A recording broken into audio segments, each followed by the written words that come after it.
Treasurer, good morning. Thanks for joining us from all the way over in the US. As we mentioned... Nice to see you, Virginia. Nice to see you. The NAB has declared Australia's retail sector is in recession.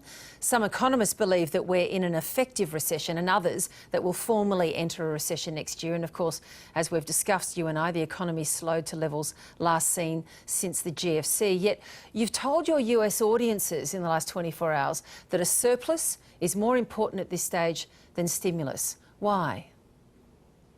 Well, we've committed to a surplus in 2019-2020 and we'll deliver on that. But also we believe we can effectively bring budget repair and at the same time ensure that Australia's remarkable 28 consecutive years of economic growth continues. And I have to say to you, Virginia, talking to my international counterparts at the G20 Finance Ministers meeting and in other capitals around the world, Australia is widely admired for its economic performance.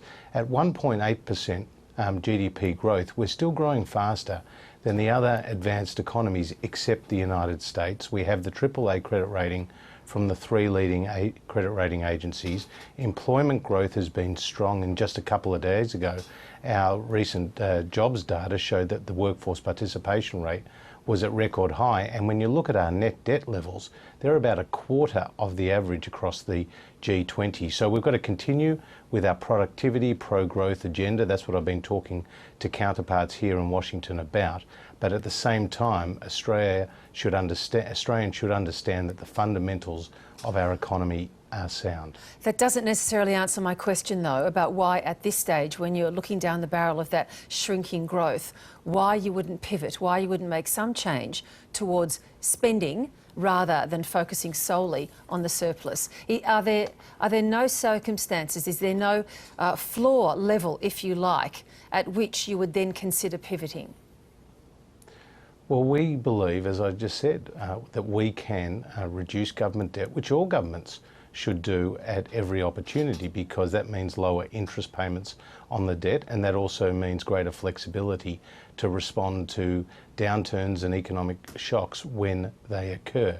But we believe we can pay down debt as promised to the Australian people at the budget on April the 2nd, and at the same time continue with our pro-growth agenda, which involves tax cuts, which involves $100 billion of infrastructure spending and a major skills package. Although that's where the question keeps coming back to, because of course all these credentialed, august, serious Australians that I'm mentioning here, including major banks and economists, business heads, and of course, as we discussed last week, the Reserve Bank, they're all well aware of your program. They know what you want to do with tax cuts and that you argue that it'll mostly work, and yet they're not persuaded. So what do we say to that? Well, we've heard from the Reserve Bank Governor himself that the tax cuts that we have promised at the budget and we're looking to pass through the Parliament will boost disposable income. And the tax package was always designed to provide both short-term tax relief, so for those who earn up to $126,000 to get up to $1,080 in their pocket, but also the long-term structural reform for low and middle income earners to ensure that 94% of Australians pay a marginal rate of no higher than 30 cents in the dollar. And it seems that Anthony Albanese doesn't want Australians to have the tax cuts that they voted for. Labor is ignoring the will of the Australian people. We took to the election a comprehensive tax policy and tax plan, and the Australian people voted for lower taxes, not Labor's higher taxes and redistribution agenda. And it's time they took notice of the election result and they supported these changes, which will benefit low and middle income earners, strengthen and simplify the tax system, and ensure that our economy is stronger. Well, we'll get to what else you can possibly do to get those tax cuts through the Senate in a moment. But on the issue of the opposition, they've asked you for more modelling on the longer-term impact of your tax cuts. You've told them to go and read the budget papers, and yet the budget papers don't show what proportion of tax cuts would flow to workers earning more than $180,000 a year, which is a sticking point for Labor. So can you tell viewers this morning, when the full package is implemented in 2024, will higher income earners be favoured over lower income earners?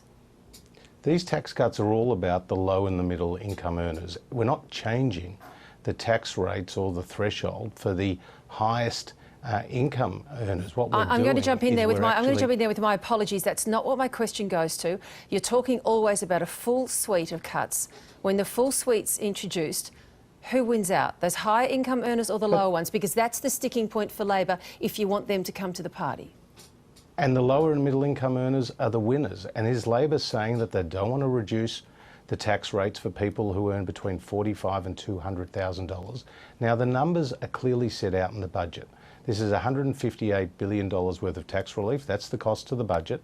And it's $95 billion for reducing the rate from 32.5 cents down to 30 cents for those who earn between $45,000 and $200,000. That's 70% of Australian taxpayers, more than 9 million taxpayers. And the Labor Party is again going on with its class warfare rhetoric. What we're talking about is helping people get ahead who have a go. These are not people who consider themselves wealthy. These are the people who confronted Bill Shorten during the election campaign. These are the people who simply not only want to earn more, but keep more of what they earn. And the Labor Party keeps going against aspiration and middle income earners. Well, that's a whole lot of rhetoric there, but it still doesn't clarify the point about what proportion end up getting there. But we've had a couple of goes at it. Let me just ask you about the other point of getting it through the Senate. How are your negotiations going with the Senate crossbench? I think we heard from Pauline Hanson yesterday saying she hadn't been contacted by the government about that yet. Are you in active discussions, or are you wanting to leave it all to Labor so that you can then try and politically wedge them on this issue? Well, we're interested in getting this tax package through the Parliament. So have you negotiated with the crossbench yet? Have you spoken to them directly about it? We are negotiating with the crossbench, and we'll provide the briefings that they require. Indeed, One Nation recently had a briefing, and Matthias Cormann and myself have been speaking to crossbenchers, and we recognise it's very important for the Australian economy that this tax package goes through. It was central to our campaign. It goes to the heart of our philosophy, which is that people should keep more of what they earn. They should be rewarded for effort. And again, the Labor Party is showing itself to be the high taxing party. They lost the election. They had a high tax agenda. It was rejected by the Australian people, and it's time they acknowledge the result of the election. Indeed, before the election, I think it's probably time that we focus. It's probably time that we focus on the party that actually won and that has the job now of trying to implement tax reform rather than harking back to the past. Well, that's what I'm doing. I'm focusing on what you're going to do about getting it through. But let's move on to another topic that I want to get to before our time runs out, and that's that compelling landmark report from the CSIRO today, declaring that we face slow decline, and if governments and businesses fail to undertake significant economic, social, and environmental reform, then we go into decline. Do you agree with the CSIRO that these are reforms that are real and that are needed now? Well, sorry, Virginia, I haven't seen that report. As you say, I'm over in the United States. I'll have a look at that report, but clearly we are always focused on reforms that are in the interest of Australians.